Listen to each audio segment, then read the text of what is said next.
Video topic: How women overestimate their worth and why it's so common. This isn't just about women, it applies to men too. Everyone tends to overestimate their own value sometimes, but this phenomenon seems to be more noticeable among women. Today, I'm going to focus my thoughts specifically on women. Often, it comes down to a simple misunderstanding of their actual prospects, and this misunderstanding leads to disappointment later on. Let me give you an example. I knew a woman who was hardworking, driven, and reasonably attractive. She wanted a family and children more than anything.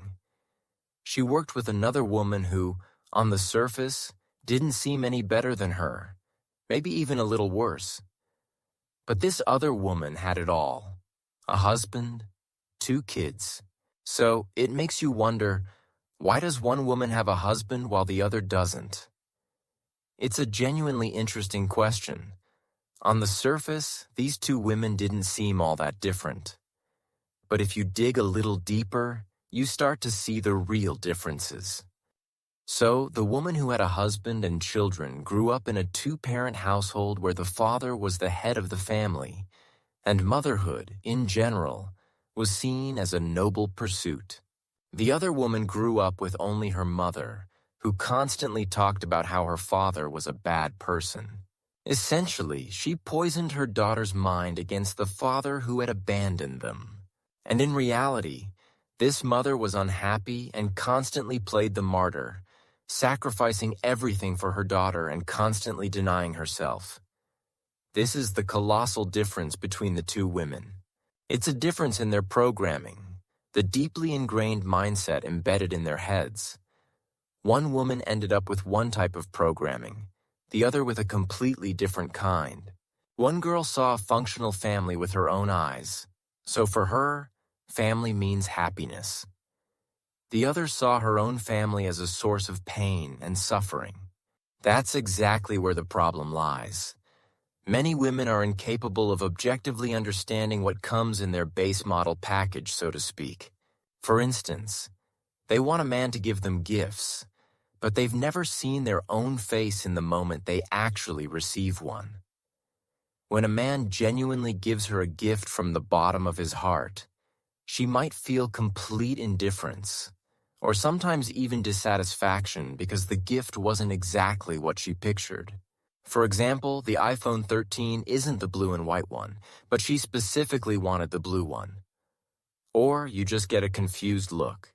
She might even say something like, "Oh, is this really for me? Oh, I don't deserve this. You really shouldn't have gotten me anything." This is exactly it. Some women overestimate their own programming.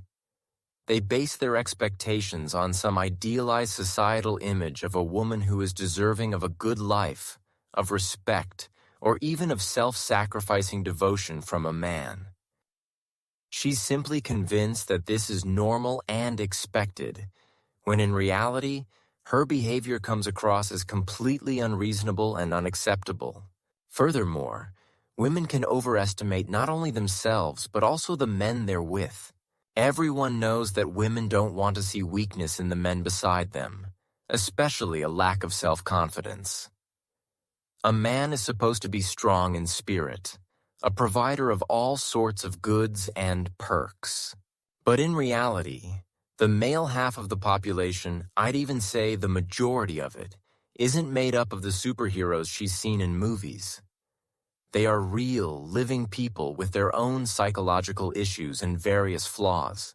Yet, as long as she's building up this illusion of a perfect life in her head, it's very difficult for her to accept a man's weakness, which is bound to show itself from time to time.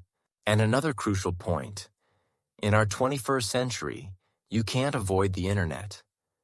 It constantly feeds these unrealistic fantasies and standards, making it even harder to see people for who they really are. Naturally, she's binged on everything the internet has to offer, the ultimate source of inflated life expectations. All those beautiful pictures of a perfect, happy life on Instagram and other social media. And the more a woman gets sucked into that world, constantly glued to her phone and Instagram, the more her appetite for a beautiful, carefree life grows. It sparks a very powerful envy within her. That's why it's always necessary to filter the information presented online with a sober mind. If a woman doesn't consciously limit her consumption of that kind of content, she will unfortunately never be happy. After all, happiness is being content with what you already have. And not everyone knows how to appreciate what they have, which is why, as the saying goes, you don't know what you've got till it's gone. We don't appreciate what we have, and only cry after we've lost it. And in this video, I've told it like it is. I'm sure very few people will disagree with me. I understand that we all think differently, of course, and some people will not see it my way.